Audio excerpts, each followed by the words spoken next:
tourne. Pas. Action. Salut!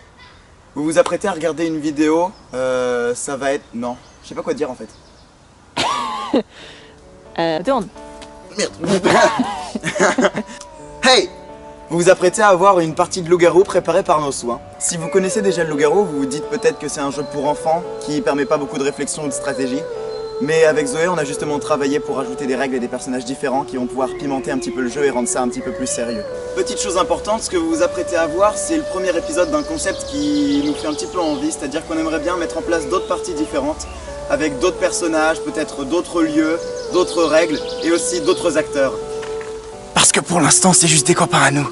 Bonjour, je m'appelle Valentin. Moi je m'appelle Lucas. Moi c'est Léa. Moi c'est Lisa. Moi c'est Jules. Moi j'ai pas de nom. Alors moi c'est Maxime. Moi je m'appelle Anonyme. Je m'appelle Nathan. Je m'appelle Eliott. L'histoire se déroule dans le village de Tierce-Lieu, un petit village paisible. Paisible jusqu'au jour où les loups-garous font leur entrée. Pendant la journée, tout se passe bien, mais la nuit, les vrais visages se révèlent.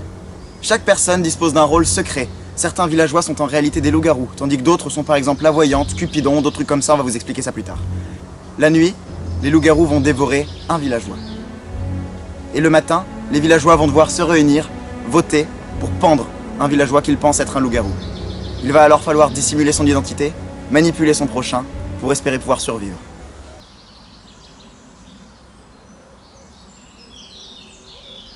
Tout d'abord le Cupidon. Le Cupidon est un villageois qui dispose d'un petit carquois dont il va pouvoir se servir pendant la nuit. Son pouvoir, c'est d'unir deux âmes. Il va pouvoir unir deux villageois qui vont tomber follement amoureux l'un de l'autre. Si l'un des villageois meurt, l'autre mourra de chagrin, il se suicidera dans sa tristesse. Le but du jeu pour les amoureux va être de survivre tous les deux, ensemble, jusqu'à la fin. Le Cupidon crée un couple par partie. Tant que le couple n'est pas décédé, il ne peut pas en recréer de nouveau. La voyante, c'est un villageois, et ce villageois va pouvoir toutes les nuits découvrir une carte. Elle peut choisir de découvrir la carte de l'un des joueurs, n'importe lequel. La sorcière maintenant. La sorcière aussi, c'est un villageois. La sorcière, elle dispose pour toute la partie de deux potions. Une potion de vie et une potion de mort. Elle peut utiliser une ou deux potions par nuit. Seulement une fois que sa potion est utilisée, elle ne peut plus la réutiliser jusqu'à la fin de la partie. La potion de vie permet de soigner la personne assassinée par les loups-garous. La potion de mort permet de tuer une autre personne, peu importe qui. Action.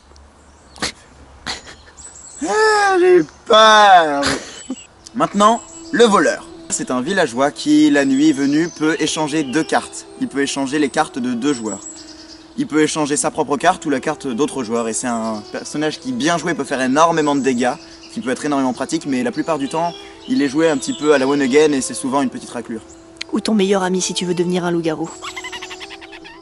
Le Salvateur. En effet, le Salvateur est l'un des villageois. Il peut chaque nuit, à l'aide de son bâton magique, protéger un villageois de l'attaque des loups-garous. Il ne peut protéger qu'un villageois par nuit et il ne peut pas protéger deux fois le même au cours de la partie. Du coup, il va falloir bien choisir sa cible et essayer de protéger de façon un petit peu intelligente. Le montreur d'ours. Le montreur d'ours, c'est un villageois normal, à l'exception en fait qu'il possède un ours et il élève un ours. Cet ours, il a quand même une sensibilité plus élevée que les villageois et il saura quand il y a un loup-garou à proximité. C'est-à-dire qu'en fait, le montreur d'ours, toutes les nuits, le MJ va le réveiller. Et si l'un de ses voisins, donc de gauche ou de droite, est un loup-garou, il va grogner, il va faire greu. Et à ce moment-là, le montreur d'ours seul saura qu'à côté de lui, il y a un loup-garou. Le maître d'esclaves. Le maître d'esclaves, c'est un villageois. Comme Cupidon, il agit une fois par partie tant que son esclave n'est pas mort.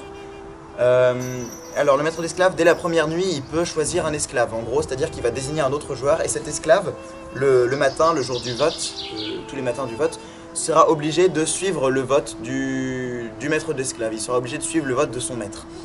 Il pourra pas voter autre chose, sinon il sera condamné à mort par le MJ. Et il sera seulement libéré de cette contrainte lors de la mort de son maître. Si le maître meurt, l'esclave est libéré. Si l'esclave meurt, le maître peut se choisir un nouvel esclave qui sera son esclave jusqu'à la fin de la partie. Comme je vous l'ai dit, pour pimenter un petit peu le jeu, avec Zoé, on a créé des règles différentes. C'est-à-dire que pour chaque partie qu'on va vous présenter, on va ajouter une règle. Et aujourd'hui, c'est la règle du dragon. En fait, le village de Tierce-Lieu est posé non loin d'une montagne. Dans cette montagne, qui est en fait un volcan, sommeille un dragon depuis plusieurs centaines de siècles. Et dans 7 jours, si aucun camp n'a gagné la partie, le dragon va se réveiller et réduire le village en cendres, ainsi que tous ses habitants. Il va donc falloir jouer vite, mais il va aussi falloir jouer bien.